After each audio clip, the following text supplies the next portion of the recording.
हर खबर सबसे पहले स्वागत है आपका अपने चैनल पर।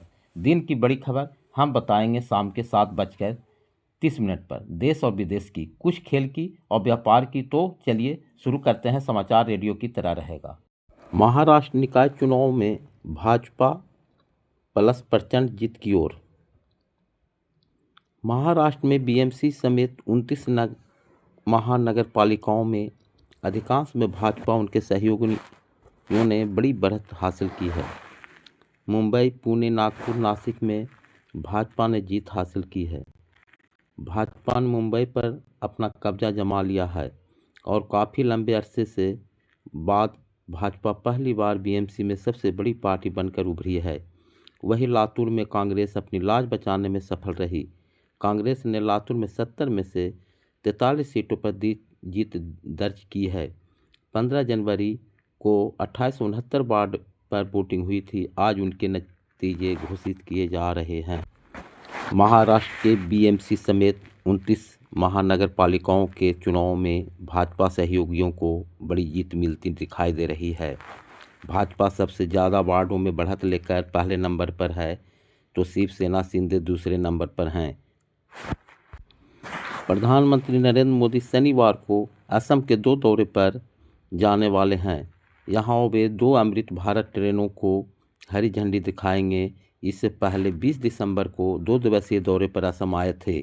प्रधानमंत्री नरेंद्र मोदी शनिवार को 2 दिन के लिए असम दौरे पर रहेंगे। इस दौरान अमृत भारत ट्रेन को हरी झंडी दिखाएंगे। वही काजीरंगा एलिवेटेड कॉरिडोर की आधारशिला रखेंगे। यह जानकारी एक अधिकारी ने दी। पूर्वोत्तर राज्यों में जहां 2026 के पहले छमाही में विधानसभा चुनाव होने हैं, वहीं उनकी यह यात्रा 1 महीने से भी कम समय में दूसरी यात्रा होगी। भारतीय जनता पार्टी के 20 जनवरी को नया अध्यक्ष मिल सकता है। पार्टी ने आज शुक्रवार को अध्यक्ष पद के चुनाव के लिए नोटिफिकेशन जारी कर दिया है। नोटिफिकेशन के अनुसार 16 जनवरी को निर्वाचक मंडल मतदाताओं की सूची प्रकाशित की जा रही है। 19 जनवरी को अध्यक्ष पद हेतु नामांकन दाखिल किए जाएंगे और यदि आवश्यक हुआ तो मंगलवार 20 जनवरी को अध्यक्ष पद के लिए चुनाव कराए जाएंगे। एक तरफ महाराष्ट्र में बीएमसी समेत 29 निगमों को लेकर चल रही मतगणना के शुरुआती रुझान में भाजपा को बढ़त मिलती हुई नजर आ रही है। वहीं दूसरी ओर अब लोकसभा में विपक्ष के नेता कांग्रेस सांसद राहुल गांधी ने चुनाव आयोग पर जनता को भ्रमित करने का आरोप लगाया है। उन्होंने कहा, चुनाव आयोग जनता को गुमराह कर रहा है। राहुल गांधी ने सोशल मीडिया प्लेटफॉर्म एक्स पर किए गए पोस्ट में कुछ अखबारों के स्क्रीनशॉट्स साझा किया। इसमें गुरुवार को नगर निगम चुनाव के मतदान के दौरान वोट डालने के बाद उंगली पर लगाई जा रही स्याही मिटाने के मामले को उठाया। आज़ादी के बाद देश में 8वीं बार होने जा रही जनगणना के पहले चरण के लिए 32 लाख से ज़्यादा निर्देश पुस्तिकाएँ तैयार होगी। यह 18 भाषाओं में छापी जाएगी। इसमें मकानों की सूचीकरण करने के नियम और तरीके दर्ज होंगे। यह देश में 30 लाख से ज़्यादा जनगणना कराने वालों को वितरित होगी। इसमें जनगणना कराने वालों की भूमिका, उनके अधिकार, कानूनी पहलू दर्ज होंगे। जनगणना कराने वाले जब घर घर दस्तक देंगे तो उनके साथ यह निर्देश पुस्तिकाएँ होगी जो उनके काम को आसान बनाएगी। जनगणना से जन कल्याण, इस स्लोगन के साथ जनगणना के इस अभियान की तैयारियां तेज हो गई है। जिन भाषाओं में पुस्तिका तैयार की जाएगी उनमें हिंदी, बंगाली, अंग्रेजी, आसामी, गारो, गुजराती, कन्नड़, खासी, कोंकणी, मलयालम, मणिपुरी, मराठी, नेपाली, उड़िया, पंजाबी, तमिल, तेलुगु व उर्दू शामिल है। पहले चरण में मकानों की गिनती और आवास में रहने वालों की जानकारी का काम इस साल 1 अप्रैल से शुरू होना है। इसके बाद दूसरे चरण में फरवरी 2027 में आबादी की जनगणना होगी। देश का पूरा उत्तर पूर्वी इलाका हाड़ कंपाती ठंड की चपेट में है। फिलहाल इससे राहत मिलने के आसार नहीं है। मौसम विभाग ने अगले 4-5 दिनों तक पहाड़ों पर बारिश होने का अलर्ट जारी किया है। इस दौरान कुछ जगह बर्फबारी भी होने का अनुमान है। मैदानी इलाकों में बारिश, बूंदाबूंदी होने से कई राज्यों में शीतलहर की स्थिति रहेगी। वही 1 सप्ताह तक उत्तर और पूर्व के कई राज्यों में बेहद घना कोहरा मुश्किल बढ़ाएगा। निर्वाचन आयोग ईसीआई ने पुडुचेरी, गोवा, लक्षद्वीप, राजस्थान और पश्चिम बंगाल में मतदाता सूची के विशेष गहन निरीक्षण SIR की समय सीमा बढ़ा दी है। अधिसूचना के अनुसार दावों और आपत्तियों को दाखिल करने की अंतिम तारीख 19 जनवरी 2026 तक कर दी गई है। मध्य पूर्व में बढ़ते तनाव के बीच रूस ने कूटनीतिक पहल तेज कर दी है। रूस के राष्ट्रपति पुतिन ने पहले इजरायल के प्रधानमंत्री नेतन्याहू से फ़ोन पर बातचीत की। इसके तुरंत बाद ईरान के राष्ट्रपति से संपर्क साधा। क्रेमलिन के मुताबिक पुतिन क्षेत्र में तनाव घटाने और स्थिरता बहाल करने की राजनीतिक कूटनीतिक प्रयासों के पक्ष में है। रूस का कहना है कि पुतिन मध्य पूर्व और ईरान से जुड़े हालात में तनाव कम करने के लिए सक्रिय रहेंगे।